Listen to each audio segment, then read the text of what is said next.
प्रिय भक्तजनों, आज मैं आपके लिए कार्तिक मास में तुलसी की महिमा और तुलसी की कथा कहने जा रही हूँ। सुबह स्नान करने के पश्चात राधा कृष्ण का तुलसी, पीपल, आंवले आदि से पूजन करना चाहिए। सभी देवताओं की परिक्रमा करने का महत्व माना गया है। सायंकाल में भगवान विष्णु की पूजा तथा तुलसी की पूजा करें। कार्तिक मास में राधा कृष्ण, विष्णु भगवान तथा तुलसी पूजा का अत्यंत महत्व है। जो मनुष्य इस मास में इनकी पूजा करता है उसे पूर्ण फलों की प्राप्ति होती है। स्कंद पुराण में वर्णित है कि इस माह में जो व्यक्ति देवालय, नदी के किनारे, तुलसी के समक्ष एवं शयन कक्ष में दीपक जलाता है उसे सर्व सुख प्राप्त होते हैं। इस माह में भगवान विष्णु एवं लक्ष्मी के निकट दीपक जलाने से अमिट फल प्राप्त होते हैं। इस माह में की गई भगवान विष्णु एवं माँ लक्ष्मी की उपासना असीमित फलदायिनी होती है।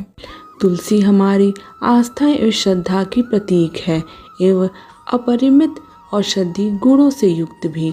वर्ष भर तुलसी में जल अर्पित करना एवं सायंकाल तुलसी के नीचे दीप जलाना अत्यंत श्रेष्ठ माना जाता है। कार्तिक मास में तुलसी के समीप दीपक जलाने से मनुष्य अनंत पुण्य का भागी बनता है। इस माह में तुलसी के समीप दीपक जलाने से व्यक्ति को साक्षात लक्ष्मी की कृपा प्राप्त होती है, क्योंकि तुलसी में साक्षात लक्ष्मी का निवास माना गया है। कार्तिक मास में तुलसी की कथा। भगवान विष्णु ने जब श्री कृष्ण रूप में अवतार लिया तब रुक्मिणी और सत्यभामा उनकी पटरानी हुई। सत्यभामा पूर्व जन्म में एक ब्राह्मण की पुत्री थी। युवावस्था में ही एक दिन इनके पति और पिता को एक राक्षस ने मार दिया। कुछ दिनों तक ब्राह्मण की पुत्री रोती रही। इसके बाद उसने स्वयं को विष्णु भगवान की भक्ति में समर्पित कर दिया। वह सभी एकादशी का व्रत रखती और कार्तिक मास में नियम पूर्वक सूर्योदय से पूर्व स्नान करके भगवान विष्णु और तुलसी की पूजा करती थी। बुढ़ापा आने पर वह एक दिन जब ब्राह्मण की पुत्री कार्तिक स्नान के लिए गंगा में डुबकी लगाई तब बुखार से कांपने लगी और गंगा तट पर उसकी मृत्यु हो गई। उसी समय विष्णु लोक से एक विमान आया और ब्राह्मण की पुत्री का दिव्य शरीर विमान में बैठकर विष्णु लोक पहुंच गया। जब भगवान विष्णु ने कृष्ण अवतार लिया तब ब्राह्मण की पुत्री ने सत्यभामा के रूप में जन्म लिया। कार्तिक माह में दीपदान करने के कारण सत्यभामा को सुख और संपत्ति प्रदान हुई। नियमित तुलसी में जल अर्पित करने के कारण सुंदर वाटिका का सुख मिला। शास्त्रों के अनुसार कार्तिक माह में किए गए दान पुण्य का फल व्यक्ति को अगले जन्म में अवश्य प्राप्त होता है। एक अन्य प्रसंग के अनुसार गुणवती नामक स्त्री ने कार्तिक मास में मंदिर के द्वार पर तुलसी की एक सुंदर सी वाटिका लगाई। उस पुण्य के कारण वह अगले जन्म में सत्यभामा बनी और सदैव कार्तिक मास का व्रत करने के कारण वह भगवान श्री कृष्ण की पत्नी बनी। यह है कार्तिक मास में तुलसी आराधना का फल। इस माह में तुलसी विवाह की भी परंपरा है, जो कार्तिक मास की पूर्णिमा तिथि को किया जाता है।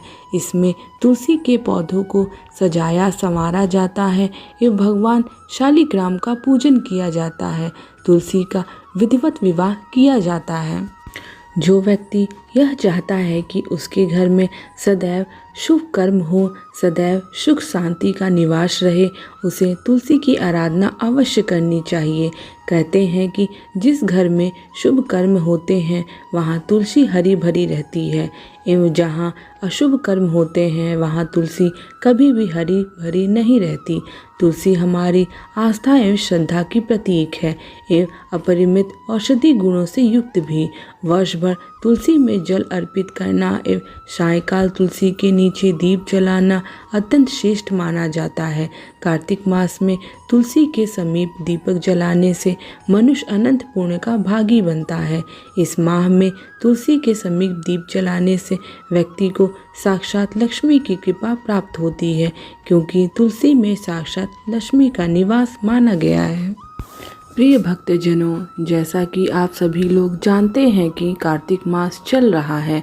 कार्तिक मास में स्नान और व्रत करने वालों के लिए इस समय कुछ चीज़ें वर्जित होती हैं, अर्थात व्रत करने वाले को कार्तिक में इसका त्याग कर देना चाहिए। कार्तिक स्नान के समय छोड़ने वाली वस्तुएं इस प्रकार हैं: राई, खटाई और मादक वस्तुएं ना लें।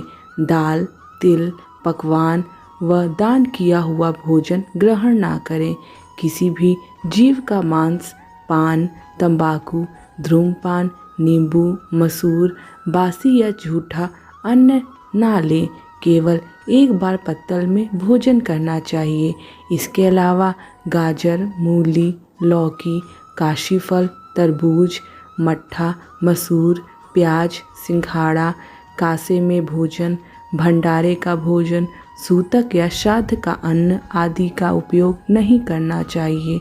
व्रत करने वाले को प्रतिपदा को कुम्हड़ा, द्वितीया को कटहल, तृतीया को तरोई, स्त्री चतुर्थी को मूली, पंचमी को बेल, षष्ठी को तरबूज, सप्तमी को आंवला, अष्टमी को नारियल, नवमी को मूली, दशमी को लौकी, एकादशी को परवल, द्वादशी को बेर, त्रयोदशी को मट्ठा, चतुर्दशी को गाजर और पूर्णिमा को शाक एवं वस्तुएं प्रयोग ना करें।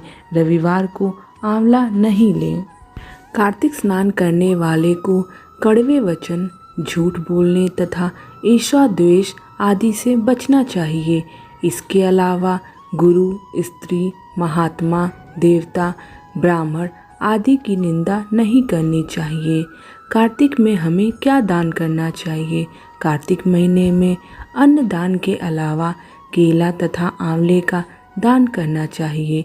सर्दी से परेशानी पाने वाले गरीब को कपड़े और ऊनी वस्त्र दान करने चाहिए। राह चलकर आए थके मांदे भोजन कराना चाहिए। भगवान के मंदिर में कलर पेंट आदि में सहयोग करना चाहिए तथा भगवान के लिए वस्त्र आभूषण आदि देने चाहिए। प्रिय भक्तजनों, अगर आपको मेरे द्वारा दी गई जानकारी पसंद आती है तो कृपया लाइक एंड सब्सक्राइब करना और शेयर करना मत भूलिएगा।